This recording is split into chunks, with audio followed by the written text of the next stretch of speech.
if you follow the Eye on College Basketball podcast, you know we're not great at picking individual games against the spread. That's not like there's some things we do well. Yeah. There are some things we do well, and there are other things not so well. Picking games against the spread, not so well. But can we pick tournament winners? Let's see. Let's see if we can pick tournament winners. 5 power conference tournaments unfolding this week. Let's see who can predict some winners. Let's start in the ACC. Norlander, who do you have winning the ACC? And does news from Monday morning that Caleb Foster is having surgery on a foot and out for the, quote, foreseeable future, does that impact your way of thinking at all? And whether it does or not with you, should it with the rest of us? Because that's the nation's #1 team, and they're now shorthanded.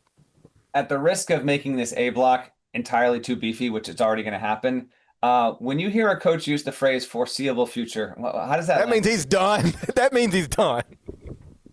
I shouldn't say that. I don't know if he's done, but I don't like foreseeable future. I like 2 to 3 weeks.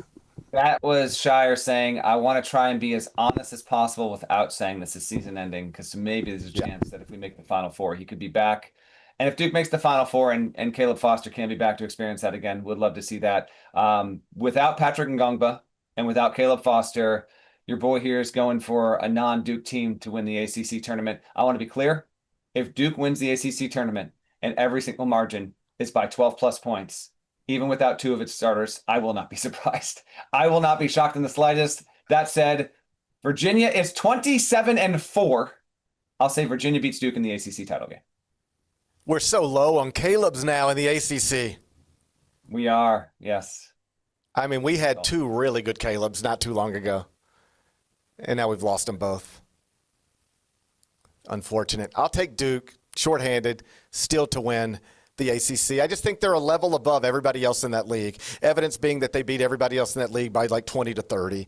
I think they win it convincingly with a full roster, even shorthanded. They figure out a way to get it done. And then I believe Duke will be the #1 overall seed in the NCAA tournament on Selection Sunday. Let's go to the Big East. Who you got winning that one? It'll happen Midtown Manhattan, inside New York's Madison Square Garden. It would be so disappointing if this was anything other than Huskies versus Johnnies on Saturday night for the Big East automatic bid and tournament championship. So I'm going to predict that we do get the 1 versus 2, and I will say the Huskies narrowly win the rubber match and get it done and get that conference tournament championship. What about you? Yeah, I don't know if I'm picking with my heart or my brain, but my heart says I don't want to watch anything in a championship game of the Big East tournament other than UConn, St. John's, Pitino, and Hurley. And I think UConn wins it. Obviously, St. John's beat them there earlier in the season. St. John's is your outright conference champion, but I do believe, if I'm being honest, that UConn is the better team. I know this might not be a true neutral court situation, but I think the Huskies bounce back from that regular season finale loss in Milwaukee, win the Big East tournament, and then get either a 1 seed or a 2 seed in the NCAA tournament. Let's go to the Big Ten. Who you got winning that one? By the way, UConn and St. John's, the 2 most recent winners of the Big East tournament championship. St. John's last year, UConn the year before. So it's another rubber match quasi in that regard. In the Big Ten, I think we're going to have a little bit of chaos here. Not just, who's playing in the title game, but I get a funky sense we're going to have first day, second day, third day, some decent noise there in Chicago.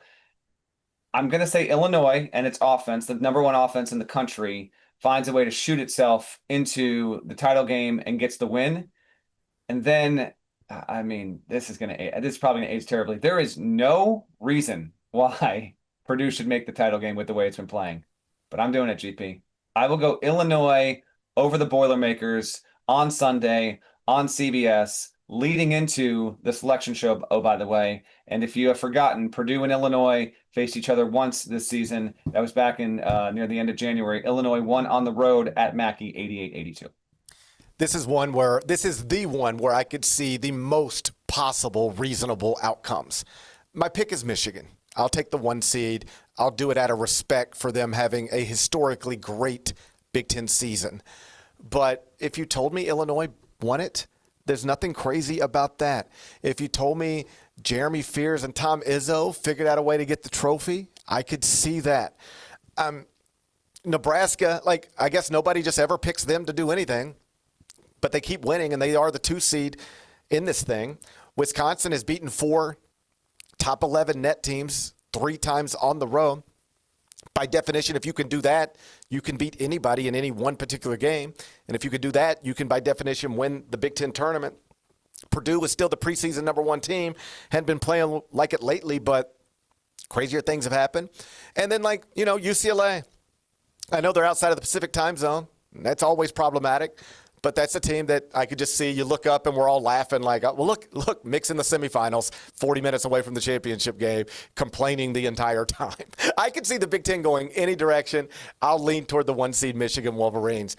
Big 12, I think we're both the same here. I went Houston over the 1 seed Arizona. Tommy Lloyd, how many times he got to win before people believe he's going to win the next one too? Yeah, no, that's totally fair. We do agree. I'm heading out to Kansas City early on Wednesday morning. Excited to experience this tournament in person for the first time ever. I know it's a destination event for so many fan bases, and I'm eager to get there. I just think that the Big 12, Arizona has been the best team in the Big 12. That's inarguable at this point, and it is extremely capable of doing what Michigan or Duke could do in its respective conference tournaments.